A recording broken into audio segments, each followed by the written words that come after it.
Hi, Ken Lasseson here, author of Microbiome Prescription website. Today I want to take you through one of the new features I added last week, which is called My Biome View. It has an educational purpose for it, and the educational purpose is to help you understand the taxonomy which happens in bacteria. Bacteria can be think as being very similar to you are a house and where three people live. The house is on the street.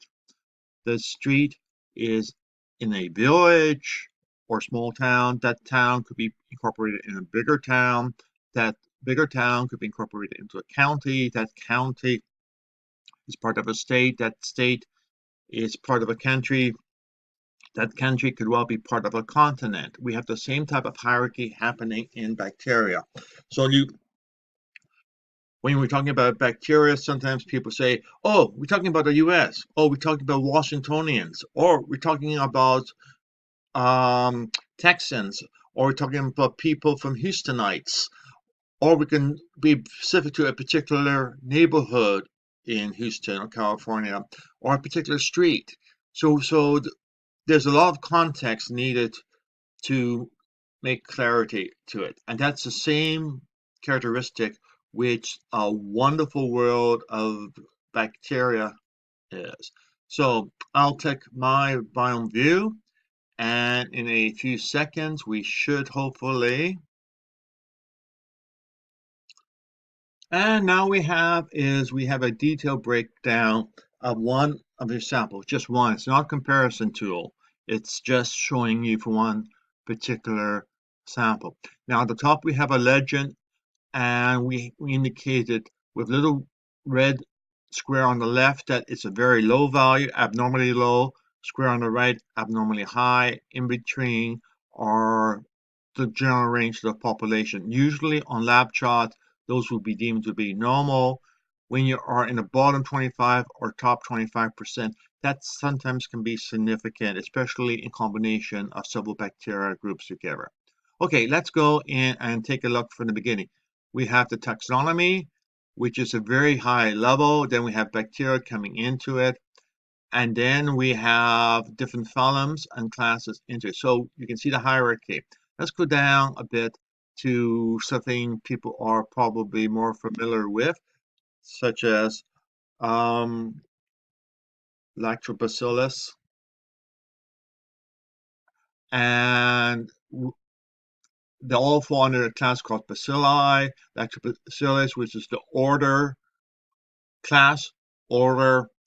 Then we end up with family, and then we end up with the genus. Some cases you could end up having even lower levels there. And let me check, I may have a typo in the database. Nope. So lowest level, so they can see where we are. Now, the thing to be aware of is that if we hit something like here, where we have a whole bunch of things are low at the genus level, but if you go up to the family, net effective family is just a low bottom. Here is where the actual problems are.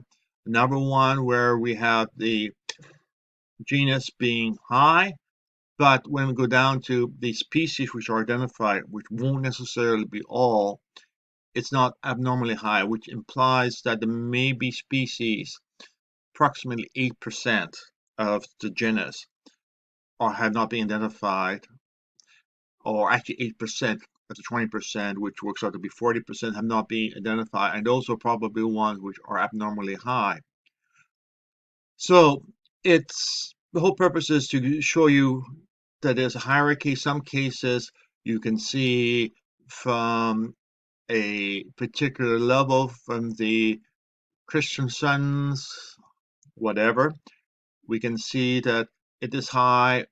All the genuses recorded underneath it is high, all the way down to particular species. We have a related family also, which is high.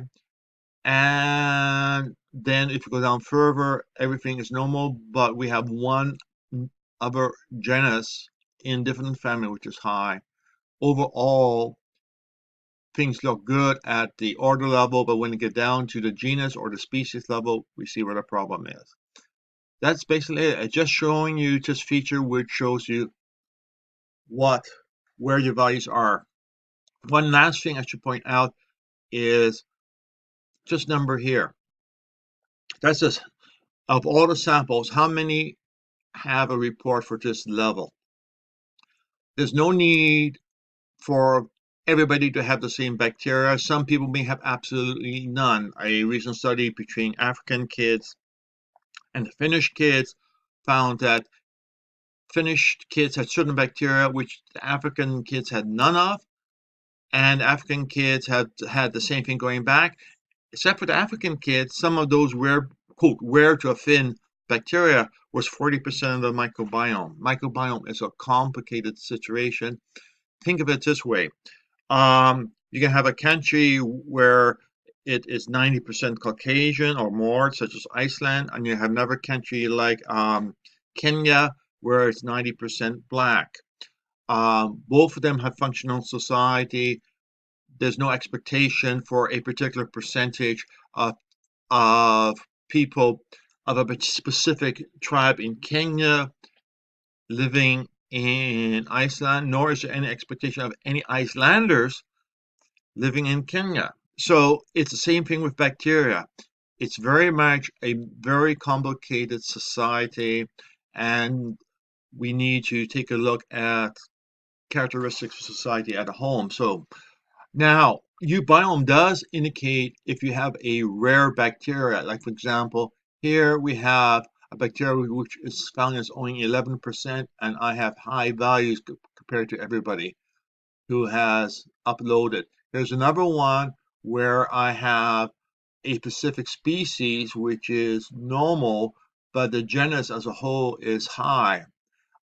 This particular genus, we don't have breakdowns, so whatever other species I have not been identified. Okay, so that's basically the little bit of extra.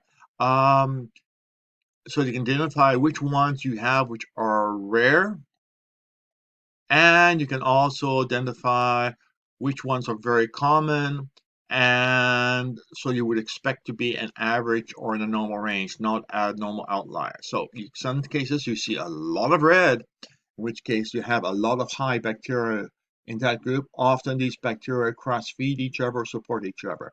Okay, I think I'll have explained enough for the moment. That's it.